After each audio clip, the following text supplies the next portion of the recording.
ሰላም ጋይስ እንደምን አላችሁ? እንደምታውቁት እንግዲህ ወደ አዲስ አበባ ተመልሻለሁ፣ ወደ ኢትዮጵያ ተመልሻለሁ። በፋሲካ ጊዜ ኮንሰርት አደርጋለሁ ብለህ ፈጣሪውን የፋሲካ ቀን ማንም ሰው የሚገርም ነው። አሁን ደግሞ ለየት ያለ ነው በእውነት እንደው እኮ ግሩም እኮ ነው አገራችን ኢትዮጵያ በእውነት በጣም በአዲስ አበባ በጀሞ ተክለ ሃይማኖት ቤተክርስቲያን ምንድነው የተፈጠረው? ዛሬ 2 ዓመት መልካሜ ከወለጋ ስትወጣ አሜሪካን ሀገር ወስድሻለሁ ኢንተርናሽናል አዶናይን ካላስቀደምኩት አልተኛም ለምትለው ለወርቄ ፈሳማ አድርሱላት እስቲ። እንደገና ደግሞ እዚህ ቲክቶክ ላይ ለምታዳምጡ ሰዎች በጣም እግዚአብሔር ይስጥልን። የሚገርም ነው። አሁን ደግሞ ለየት ያለ ነው በእውነት እንደው እኮ ግሩም እኮ ነው አገራችን ኢትዮጵያ በእውነት በጣም እኮ የሚገርም ነው። አንድ ቲክቶክ ላይ የሚሰራ ወንድማችን በሚገርም ሁኔታ በእምነት ግን የሌላ እምነት ተከታይ ነው፣ የእስልምና እምነት ተከታይ ነው። በተቻለ መጠን እኔ ስለ ሀገር ሰላም ነው፣ ስለ እምነት ተቋማት ነው፣ ስለ ሰላም ነው የማስተዋውቀው። አገሬን ማሳደግ ነው የምፈልገው፣ ህዝቡን አንድ ማድረግ ነው የምፈልገው፣ ወገንን ማስተዋወቅ ነው የኔ ዓላማ። ስለዚህ በየሄድኩበት ሁሉ አቅሜ የቻለውን አደርጋለሁ። ማሜ ያራዳ ልጅ ነው። ማሜ ሲጀመር ሲታይ ራሱ ያራዳ ልጅ ይመስላል። የጋራ ነች አገር፣ የጋራ ነች። ስለዚህ የጋራ የሆነችው ሀገራችንን ኢትዮጵያን እግዚአብሔር ሰላም ያድርግልን ብሎ ድንግል ማርያም ደግሞ በተለየ እወዳታለሁ። የሚገርም ነው እኮ የእስልምና እምነት ተከታይ ነው። ድንግል ማርያም ደግሞ በተለየ ምን እላታለሁ? እወዳታለሁ። በእውነት አይገርምም?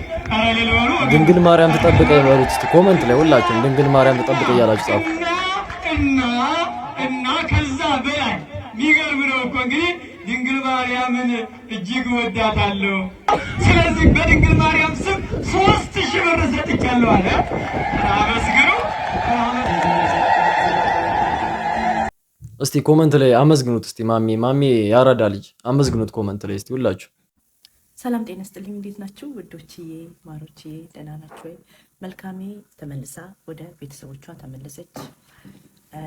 ዛሬ 2 ዓመት መልካሜ ከወለጋ ስትወጣ አሜሪካን ሀገር ወስድሻለሁ ኢንተርናሽናል ስኩል $5000 በተርም አስተምሬሽ አበቃሻለሁ፣ ከድህነት ታሪክ አውጥቼሽ ታሪክሽን ቀይራለሁ ተብላ ተስፋ ተሰጥቷት አዲስ አበባ ቤዛ ቤት እየኖረች ነበረ። ቤዛም ተቸግራ ሰራም ነበር ከመልካሜ ጋር ብላ ከቤዛ ቤት ደግሞ ተወስዳ ሌኒዝ ቤት ነበረች። መልካሜ ትምህርት ቤት ሄዳ አታውቅም። ባዘር ያረገኝ ደግሞ እነ ሌኒዝ እዚህ 1.2 ሚሊዮን ፎሎወር ያላት አምራ ሸብርቃ ቢዝነስ አለኝ ምናምን የምታሳየን ቁንጅናዋን፣ መልኳን፣ ልብሶቿን ምናምን የምታሳየን ሌኒዝ እሷ ቤት የቤት ሰራተኛ አድርጓት በነፃ ጉልበቷን ሲበዘብዟት ነበረ። ትምህርት ከወለጋ የወጣችው መልካሜ ልትማር ነበረ። ከዛ ግን አውጥቷት ጉልበቷን ሲበዘብዟት ነበረ በነፃ ከወለጋ አዲስ አበባ እማራለሁ በሚል ተስፋ ልጇን ጥላ እናቷ ጋር ተለያይታ ህፃን ልጅ ከዛም በኋላ ከአዲስ አበባ ደግሞ ተወስዳ ሌኒዝ የምትባለው ኮንተንት ክሬተር ቤት ውስጥ የቤት ሰራተኛ አድርጓት በነፃ የሌኒዝ አገልጋይ ሆና በዚህ ዘመን ባርነት ፍረዱ ኢትዮጵያውያን፣ በዚህ ዘመን ባርነት። አሁን መልካሜ ተመልሳ እናቷ ቤት ተጥላለች፣ እርዳታችንንም ታሻለች እና በቅርቡ አንዳንድ ነገሮችን አስተካክለን የምንረዳትን መንገዶች እንጀምራለን ብዬ አስባለሁ። ልቤ በጣም ተሰብሯል። ድህነት ክፉ ነው። አንዳንድ ሰው ግን ከላይ ሲታይ በጣም ያዋ ይመስላል፣ ግን ውስጡ አንዳንድ ሰው በጣም ከባድ ነው ማለት ነው። አሁን እቺ ሌኒዝ የምትባለው አንዲት ስታዩት እንደዚህ የምታረጋት አትመስልም ጭራሽ፣ ግን የሆነ እንደምትሰሙት ነው። እስቲ እንቀጥል እስቲ። ድህነት ክፉ ነው። አንድ ሰው ግን ሌኒዝ የምትባለው ሴት እያወቅሽ መልካሜ የተሰጣትን ተስፋ እያወቅሽ እዚህ ቲክቶክ ላይ መልካሜ ለምን ከእናቷ ከልጇ ተለያይታ አዲስ አበባ እንደመጣች እያወቅሽ አንቺ ቤት አስገብተሽ የቤት ሰራተኛ አርገሻት በነፃ ጉልበቷን ስበዘብዢ ነበርሽ። ስለሷ ስጠይቅ ደግሞ ፊልተር እያረግሽባት ኬክ እያበላሻት ደንሽ ብለሽ ቪዲዮ እየቀረሻት ኢንተርኔት ላይ ኮንተንት ትሰሩ ነበር። እኔ ስጠይቅ የነበረው ኢንተርኔት ላይ የምታሳዩትን ህይወት አይደለም፣ ክሎስድ ዶር እኛ ማናየውን ነው ማየት የምፈልገው። እኔ ማላየው ገብቷችኋል? ኢንተርኔት ላይ ማታሳዩኝን ኮንተንት አልፈልግም። ኮንተንት ህይወት አይደለም። ኮንተንት መሬት ላይ አይኖርም። ሰራተኛ ታረጓታላችሁ ስላት ነበረ ቤዛን የዛሬ 2 ዓመት ኦልሞስት 2 ዓመት። እሱ እውነት ሆኖ አሁን መጣ። ገብቷችኋል? ከሶሻል ሚዲያ ስፓትላይት ውጪ መልካሜ የቤት ሰራተኛ ነበረች። ጉልበቷን በዘበዙት ውዶች። ስፔሻሊ ሌኒዝ የምትባለው እያወቀች ተባባሪ ናት።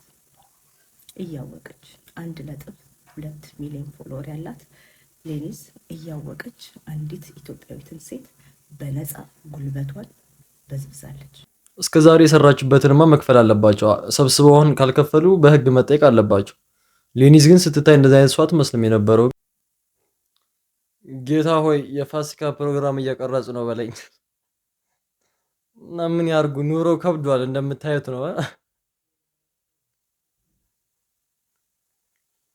ያሳዝናል አለ።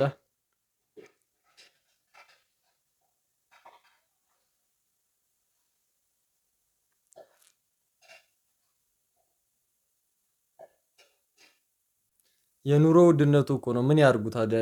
እንደምታዩት ነው ኑሮ ተወዷል። አሁን ትንሽ ቆይቶ ራሱ ባለስልጣናቶቹ ምናምን እንዳይጀምሩ ፍሩ። ቲክቶክ ላይቭ ጌም እንዳይጀምሩ ፍሩ። እነሱ እነ ሰራዊት ናቸው። አይ ሀበሻ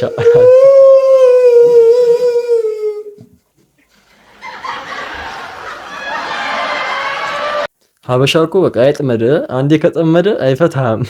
ሰላም ጋይስ እንደምን አላችሁ? እንደምታውቁት እንግዲህ ወደ አዲስ አበባ ተመልሻለሁ፣ ወደ ኢትዮጵያ ተመልሻለሁ ጋይስ። ከ3 ሳምንት ቆይታ በኋላ ዋሽንግተን ዲሲ በጣም የሚገርም ቆይታ ነበረኝ። ኢቨንቴን አሳለፍኩ። ከዛ ደግሞ የሃርት ቱ ሃርት ፋንድሬዚንግ ኢቨንት ነበረ። ልጆቹን ለማሳከም 100 ልጆች ብቻ ሳይሆን ከዛ በላይ አሳክመናል። በጣም የተሳካ ነበረ፣ ደስ ብሎኛል። አሁን ደግሞ ወደ ቤቴ ተመልሻለሁ ማለት ነው። ስለዚህ ዲሲ ለነበራችሁ ሁላችሁም አመሰግናችኋለሁ። ማርያምን ከጎኔ ለነበራችሁ ኮች ቴዲ በሚገርም ሼቪ መኪናው ሼቪ አትበልብሎኛል። ካዲላክ ነው። በካዲላክ መኪናው ወደዚህ ወደዛ እያደረሰኝ የነበረው ወንድሜ ቴዲ አመሰግናለሁ በጣም።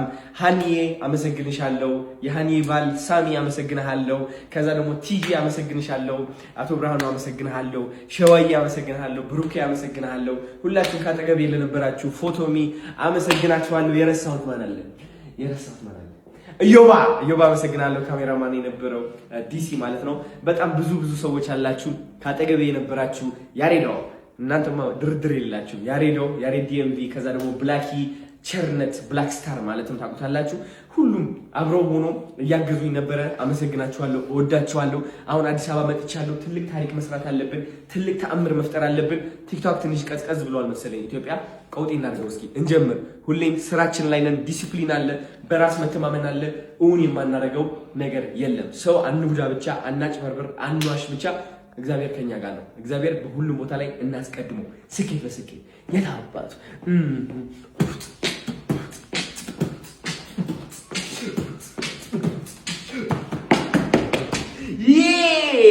ከቶኪ ጋርም ተገናኝተናል። እንደምታዩት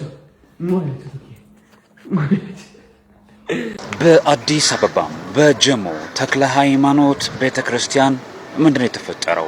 አነጋጋሪው ፓስተር በአዲስ አበባ በጀሞ ተክለ ሃይማኖት ቤተክርስቲያን ዛሬም ፓስተሩ 75 የሚጠጉ ተከታዮቹን ይዞ እንደምትመለከቱት በኦርቶዶክስ ቤተክርስቲያን ስርዓተ ጥምቀቱን ፈጽሟል። ሁኔታው ብዙዎችን ያስገረመ ሆኗል።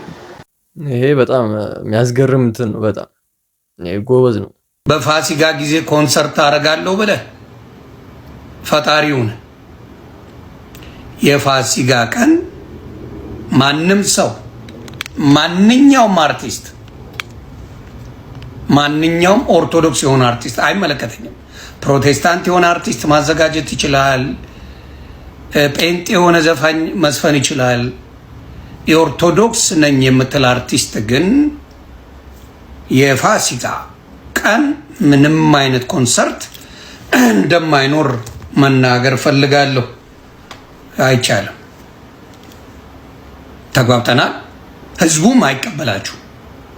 ህዝቡን ለብዙ ዘመን ሸቅላችሁበታል።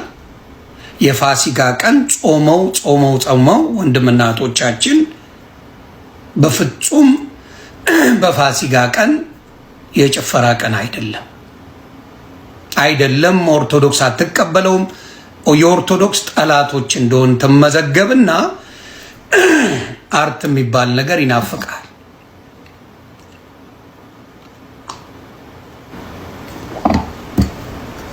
ተግባብተናል። ስለዚህ ያንን ነገር ነው የምናደርገው። የኦርቶዶክስ ወንድምና እህቶች የዛ ቀን በተለይ ኑ በብርሃኑ ተመላለሱ የሚል ተነስቷል የሚል የኢየሱስ ክርስቶስን ሙሉ ቲክታኩን ደበላልቁት። አዶናይን ካላስቀደምኩት አልተኛም ለምትለው ለወርቄ ፈሳማ አድርሱላት እስቲ። እንደገና ደግሞ እዚህ ቲክቶክ ላይ ለምታዳምጡ ሰዎች በጣም እጇ ረዥም ሀብታም ጥሩ ህይወት የምትኖር የሚመስላችሁ ስለ ወርቄ ወላሂ ለአዚዝ ስለ ወርቄ እኔ እነግራችኋለሁ። እኔ የምኖርበት ክልል ነው የምትኖረው። ከዚህ ስንት ኪሎ ሜትር ርቀው ነው የምትኖረው፣ የተወሰነች ኪሎ ሜትር እና የሆነ ወረቀታቸውን ምናምን ለማሳደስ እዚህ እኔ እዛ እንትን ፊት ለፊት ነኝ። ወርቄ ከመጣች ታገኝኛለሽ። እና ባሏ ጊኒያዊ ነው። ጊኔ ኮናክሪ ይሁን ጊኔ 3 ጊኔ ነው አይደል ያለው። አፍሪካዊ ነው ባሏ፣ አፍሪካዊ ጊኔ ነው። ይሄ ነውር ሆኖ ሳይሆን በቃ እንደሷ ስደተኛ ነው። አፍሪካዊ ሀበሻ ዞር ብሎ የሚያየለም እናቴ። እና እኔ ስለሷ ለማታውቁ በደንብ አድርጌ ልንገራችሁ። ባለፈው ስለሷ ሳወራ ልነግራችሁ አልችልም። በቃ በፈረንሳይኛ ከላይ እስከታች ነው የጻፈችልኝ። አንብቤው ሳቅ ነው የሞትኩት። ራሷን ለማብራራት ስለ ራሷ በቃ እንዲህ ስለሆነ እንዲህ ያልኩት እንዲህ ስለሆነ እንዲህ ያልኩት ስትል እኔ ፍንድት ነው ያልኩት ወላሂ አዚም። እና ስልክ ቁጥሬን እንኪ ያናግሪኝ ምናምን ነገር ስራ ጥቼ ርካሽ ከአንቺ ጋር ልቆም ጭራሽ ደግሞ ቱ። እና ስለ ወርቄ ለማታውቁ አዶናይን አይደለም ነው የምላችሁ ወላሂ ለአዚም ወረበል ካዕባ አዶናይን አይደለም። አንድ ሆምለስ እንዲዞር ብላ ማየት እንትን የላትም። ግን ምንድነው የምትናገረው ንግግር እንደሚያስከስሳት አታደርገውም። አዶናይን ማስገደል አይደለም ንቡን እኮ ነው እንዲህ እሺ ማድረግ አቅም የላትም። አንደኛ ነገር ህይወት በአውሮፓ ጊዜ የለም ያጀማ። ጽዳቷን ነው የምታጸዳው ወይስ እንትን ሽንት ቤት ነው የምታጸዳው ወይስ አዶናይ ማስቀደም? አዶናይ ያገኘው ጉድ። እና ያው በሱ ስም ለመጠራት ቲክቶኩን ለመያዝ አየር ለመዝጋት ምናምን ነገር ነው እንጂ ወላሂ ለአዚም አቅም የላትም ነው የምላችሁ። እኔ አጠገቧ ቁጭ ብዬ እኔን ዝምቤን ንቤን እንዲህ እሺ ማለት አቅም የላትም። አሁን ወርቄ ልክ አቅም እንዳላት አድርገን ምናምን ነገር እዚህ ጋር ወይኔ ወርቄ እንዲህ አለች ምናምን ሲባል እኔ ራሱ ሳቅ ሞታለሁኝ። እና ስለዚህ እሷ የአዶናይን ስም ባነሳች ቁጥር ወይ ደግሞ አስቀድማለች ቁጥር ቪዋ እየበዛ ዋው ምናምን ነገር እቺ ሰው እጇ ረዥም ነው ሀብታም ናት፣ ጽዳት ነው የምትሰራው ሀብታም ናት ምናምን ነገር የሆነ ምናምን ሊባል መስሏት ነው። እሱ አይደለም። አይ ወርቄ እንደው ተይ በእናትሽ ተይ። እንደው ኧረ በመጀመሪያ በልተሽ ጥገቢ እስቲ። እድሜ ለፈረንሳይ መንግስት። መጀመሪያ በልተሽ ጥገቢ። ግን አንቺ ምንድነው የነጻነት የእኩልነት የወንድማማቾችነት ሀገር እያለሽ ስለነሱ ኮንስቲቱሽን ራሱ ህገ መንግስታቸው ምን እንደሚል ራሱ ሳታቂ እዚህ ቁጭ ብለሽ ስትይ ሳቅ ነው የምትገይ። አንድ ይሄ ነው። ሁለተኛ ነገር ምንድነው ያልሽው? ባለፈው እናትሽን የሚጠየቅሽ ነበር። ተመልሰሽ ደግሞ አይተውት እንዲያውም አንቺ እንደምትገያለሽ ነው የተናገርሽው። እና አንዳንዴ ያው ጭንቀት የሚያመጣው ነገር አለ። ወላሂ እውነቴን ነው። ጭንቀት የሚያመጣው ነገር አለ ማለት ብዙ ነገሮችን ካጣሽ በኋላ ይሆናል ነገሮች የተስተካከሉት። ብዙ ሰው እዚህ ላይ ወይ አውሮፓ ወይም አሜሪካ ወይም የፈለገ ሀገር ወይ ቤተሰብ የዛሬ ቪዲዮአችን ይሄን ይመስል ነበር። በቀጣይ ቪዲዮ እስከምንገናኝ ሁላችሁም በያላችሁበት ይመቻችሁ። ይሄን ቪዲዮ ላይክ ካላደረጋችሁ ቪዲዮን ሁላችሁም ላይክ እያደረጋችሁ ውጡ። ቻናሉንም ሰብስክራይብ አድርጉ። ይመቻችሁ።